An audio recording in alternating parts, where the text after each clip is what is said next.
Well, Oh, that. speaking of Wilder, great segue. I know. I see. Hey, look at that. Look at that.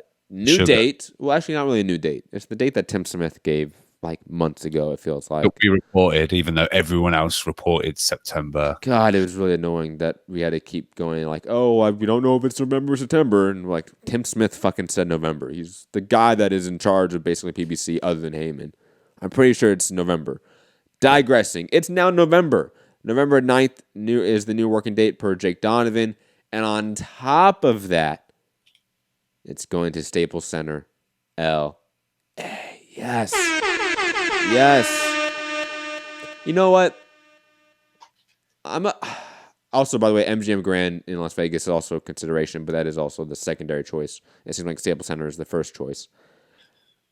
I do like that boxing promoters overall, it seems, have been pushing the LA market heavy.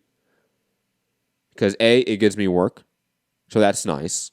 Because I don't like driving to Vegas. That's nice. That's nice, right? That makes my job a lot easier. Because I'll be honest, I'm never driving to Temecula again. Or the Fantasy Springs car like I did that one time with Santiago. Sorry, Santiago. We're never doing that again. We're never gonna drive fucking 3 hours to get there and then have to spend the night and then drive another 4.5 hours because of traffic back. No, not doing that. That's like driving to Vegas. Not worth a drive to the middle of the desert. However, Staples Center, Forum, StubHub. I'm not calling it the Dignity Health, whatever. It's just Sports Park. nope. That's not what it is. It's the StubHub. Mainly because the first boxing fight I ever went to live was at the StubHub. So like, I'm not gonna call it the Dignity Health Sports Center Health What was Department, the main whatever. event? What was the main event? What was it? Timothy Bradley versus Jesse Vargas. Shout out. Yeah, yeah. Well, I really didn't go to fights that often. They were expensive. Fights are expensive to go to, I know. and so I didn't really start going till I started working. You know, like a high school job, and I could sort of pay for it a little bit. Yeah. And then I started going to a lot of fights. I went to a lot of UFC cards, a lot of boxing cards. But the first one was Timothy Bradley, Jesse Vargas, StubHub. Oscar Valdez was on the undercard. He was a co-main event. Is that when the hate began? No, actually, that's when like I became an Oscar Valdez fan because I was an Oscar Valdez fan. But then he just didn't do What anything. happened? He didn't do anything with his fucking career, man. Oh, aye. Okay, Jesus Christ, he had that one broken jaw with Scott Quigg, and now he's scared to fight top level competition. Scared to fight, of course, Stevenson, Josh Warrington, Gary Russell Jr., anyone else, Leo Santa Cruz, anyone else that's relevant. He's scared to fight. Digressing though, back to Wilder Ortiz and happening in LA. I love that they're pushing the LA market because again, it gives me work, and plus, I think it's a market that was underused for a long period of time. I think that's why we have a hard fan base to sort of bring out in terms of ticket sales in this city, and that's going to take time to sort of develop that market, like you have in New York. We're like no I matter mean, what, it seems New York does show up. yeah. And I think with the crazy viral Tyson Fury getting back up and this that and Wilder's fought at LA at A few the times, Staples Center, and people might have a interest to want to go back and watch the dude fight again. absolutely. And like you say, I think it would take time. I mean, no shade, but Wilder's never been a huge, sellout sort of ticket seller. But Never been. He's always been a TV guy, not a ticket guy. yeah, so this will maybe be a gauge. I know we never really truly find out. Where was the Like, first fight at? That was in the Barclays, right? what Wilder Ortiz won? Yes. Yeah, Barclays Center, I think. Let Yeah, me let me look up the attendance really fast. Sorry, keep talking. yeah, but so yeah, that'll be an interesting gauge just to see. But like I say, we never really truly find out ticket sales. X amount of comps and that kind of thing. But it yeah, good for Matt. As long as you get that credential, that media pass, that'd be good. Might bump into some old friends and that kind of thing. Oh yeah, that's fun. Reminisce. It looks like it was around 14,000 people were at the Barclays Center, which is actually decent. That's actually not bad.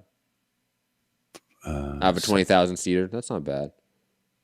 yeah, Especially in and as Leonard's in the chat, we need to clarify things about the O2 because What did Leonard say in the chat?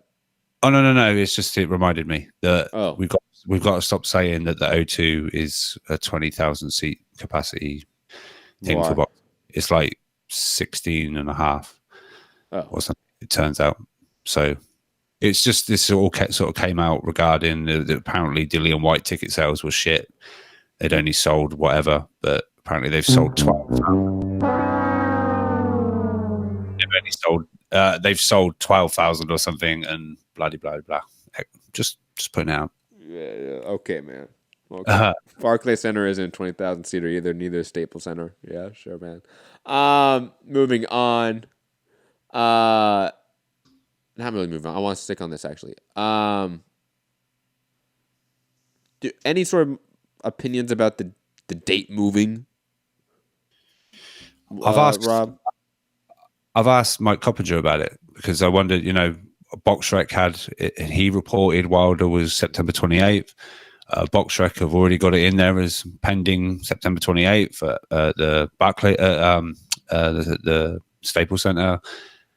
And now we hear today that it's Spence Porter landing at the Staples Center. So which we'll get to in a bit. Yeah, which is like, why is Wilder?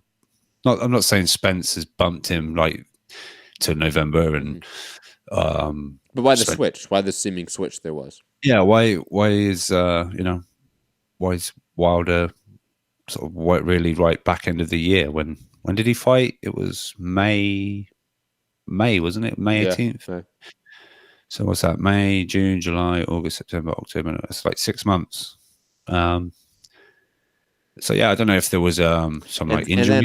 And then also, sorry, on top of that, and then to have a quick turnaround in a sense to fight Fury in February, allegedly. Yeah. So to have this long layoff in between a Brazil fight, which was 1 round, it was a minute. Yeah. He could have fought next week. To Ortiz, and then have a quick turnaround from Ortiz to Fury, which is a much harder, 2 back-to-back fights. It does make a little bit odd sense. Like I would like to ask Tim Smith or anyone involved, like, what was the thinking behind it? Was there an injury that wasn't really talked about? Because that's possible. Maybe hurt his hand or something again. That's very possible. Yeah, but also obviously with the news on Dillian White, the fighting. I think Eddie said it today, like you said on the show, like sort of May. But if it's a couple of weeks later, like it's in early June or something regarding Dillian White, if he gets the fight, it's going to be sort of. So yeah, that would be again another quick turnaround if they do the Wilder rematch. So that's apparently February or ish, and then that'll be February, March, April, May, and back out again 3 months later, or May, June kind of time. So it's another quick. It's strange. So yeah, like you say, whether there's an injury or I don't know. It's just a bit of a weird one. Tim Smith, it was like, whoa. Leonard bring up the point that it's to put it close in date to AJ Ruiz to obviously get sort of a obvious mixing of the promotion and just a natural sense. It's 2 heavyweight champions that have been talked about. They're fighting close together. We're going to talk about them in a connected way. That's how the media is going to respond. I think that's obviously. I think that's obviously a factor to it because that's just is common sense. Like if you're a company and you're marketing a product and you have a competitor selling a similar product, you sort of put your product in a similar time frame when you sort of unveil them because you sort of bleed into the promotion of it. The recent Chucky movie, for example, right? Their promotion was in parody of the Toy Story movie. And guess what? They came out on the same day. Like like that happens in entertainment. So like I definitely think that is a factor. I don't think it's a big issue though. Like some maybe Matchroom fanboys want to make it out to be. Like it's how dare they put it next to AJ Ruiz to just get shine from it. It's like that's how it works. Yeah, it's the game. They're playing the game. So. Mayweather McGregor was the week before Canelo Triple G3. Yep, these things happen, guys. Yep. Yeah, I mean. Someone said it earlier about Amir Khan bringing up Pacquiao's name. right yeah. in the middle of Pacquiao. Of course. So, I mean.